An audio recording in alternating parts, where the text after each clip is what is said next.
That's the Seton Hall. That's Shaheen Holloway's team. They're never going to give up. And we got a lot of things that we need to clean up to play much better in the second half. Started off second half pretty good and then went the wrong way as far as our ball security, as far as our fouling, and as far as our rebounding. But glad our guys found a way to win. But credit to Seton Hall, a very, very, very tough team facing a ton of adversity this season, and they just won't stop fighting for their coach.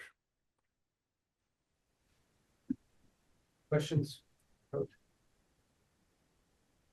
And you think Coach Holloway's defense throughout that early part of the second half kind of gave you guys, or sorry, the late part of that second half, Friars kind of gave you guys some trouble? I'll say, 10 steals in the second half. Yeah. And you coached on Broadway last year. What kind of player did you see out there tonight? He was, pretty close to the best version of himself offensively. He got that one steal early, in the first half, which is quintessential Garway. You'd rather him sprint back and transition defense, but sometimes he just sees things naturally. I was afraid he'd make a three late. Thankfully he didn't, but I thought he played well. He let us know that in Providence that he played better the second time, and he did.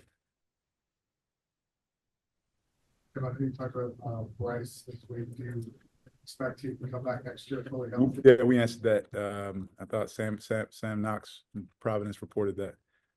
He's next season you said. Yes, next season, absolutely. We're very excited to get started. The process with him now, and looking forward to having him next season. Talk about how you manage offensive minutes. Yeah, I should have took him out when he had his third, I think. And the staff told me, I rolled the dice maybe a little bit more than I should, with 2 and 3 foul participation. But the way the game was being called, I should have taken him out. I've never seen that many and ones in a Big East game. Never, ever, ever. Guys can make layups. They don't have to be and ones. I've never seen that many and ones in a Big East game. So yeah, I should have taken him out. That was my mistake. Coach, you got 3 New Jersey natives on your roster, and they all played pretty crucial roles for you. Jaden in the first half, Jabri in the second half, and then Corey kind of throughout the game. Can you just comment on how those guys did playing back here in New Jersey? Yeah, I love those guys. Jabri, Corey and Jaden especially are linchpins in our program. They know exactly what we want. They're made for every moment. Jabri is finding a shared purpose in our program, what we value. They all made mistakes. We're all going to watch it and get better like we do every game. But those guys made plays throughout the game. Really proud of them. Kim, I'll start. Tell me the ball handling in the second half. You think you just got shook a little bit, or the wrong guys were handling it? No, I mean, Bensley and Jaden had the ball in their hands a good bit. The sureness was disappointing. I mean, and it's what Seton Hall does. They're top 3 in the Big East in turnover percentage, and they're top 3 in the Big East in offensive rebounding. And that was the game, and we handled it pretty well. And we actually didn't handle it well all game. We had 10 turnovers at halftime. We had 10 turnovers at halftime. Wait, must be a halftime box. No, this is final. This isn't right. I thought they stole it from us more. I read that wrong. Yeah, I think it was 9 at the half. Yeah, I read that wrong. But yeah, no, it was just they had to have more than 4 steals. I'm not sure how right that is, but disappointing. Some things we got to get and clean up, and we will. And you better do it before you play St. John's, who was one of the best in the country at it. And I'm curious what they said on the play at the end where they on Jaden's last foul. I mean, that was a head scratcher. Yeah. I mean, John Cal and Dan Leibovitz, they talk to our referees and officials. I trust those guys, whatever they do. I'm much more concerned with why we were in that situation to begin with. The way we came out of the half, the lead we had. I got to look at lineups we had in when that thing changed. I remember where they got like 4 or 5 offensive rebounds, and that kind of started the change. But, when we were getting shots, shot 61% in the second half, but couldn't even get a shot. Kim, I'll go next. Isaiah Coleman, he hurt you the first time in Providence. I know he didn't play Saturday against Creighton, but what did you guys do tonight against him to kind of limit? Yeah, I think he may be not well. I'm not sure what his issue is or why he didn't play at the last games or whatever. But yeah, we were better. We were closer to him. We found him in transition. We closed out with a high hand. We showed him crowds at the rim. I have to watch it.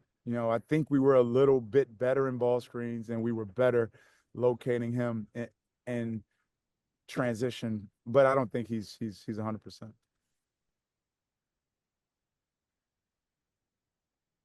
Kim, despite the turnovers, the fact that, you're in that situation late, you guys, were poised enough to make the plays down the stretch and ultimately win the game. Just what does that say about, the resolve down the stretch? Yeah, I mean, Nick, so many execution things we did wrong. With our switching, I mean, we're on the inside of a guy when we should be switching. You should be on the outside of your defender. Jabri had an opportunity to foul Dylan Eduwusu as he dribbled across half court, which wouldn't have been in the situation we were in. It's a lot of things we can clean up, but I'm more focused on why we got to that situation. But our guys did a good job at the end, getting the ball in bounds, making some free throws. Obviously, Corey and Jaden both missed big ones late. We wanted Kreese to make both of his, but once he missed one, we wanted him to miss. Don't like how quickly it got to half court. We have something in. We would like to jam that guy back there. But, yeah, disappointing, but proud of our men for finding a way to win. And just on Dupree, this is his third straight game, I think, with double-digit scoring off the bench. Just what's clicked for him recently in terms of giving you that spark? Yeah, he's taking, good shots. He's shooting it. We got to get him being more locked into what we are trying to do as a group in our program. Still a lot of mistakes, but that's to be had all around the program, and that's okay. With our transfers, we got to keep – that's the challenge of coaching. I was watching, Arizona, Iowa State last night, two of the best teams in the country, and, those guys were executing on both sides at the end of the game. And that's coaching, to get your players to understand and do that. Tim, did Wes's knee get worse after the Georgetown game, or? Yeah, he woke up this morning with some swelling. He had a couple of days off. Got a ton of treatment and rehab. Worked with our medical team, but woke up with some swelling today. Was going to really evaluate him and shoot around this morning, but couldn't do that because of the swelling that he woke up with. But we have depth and guys are ready to step up.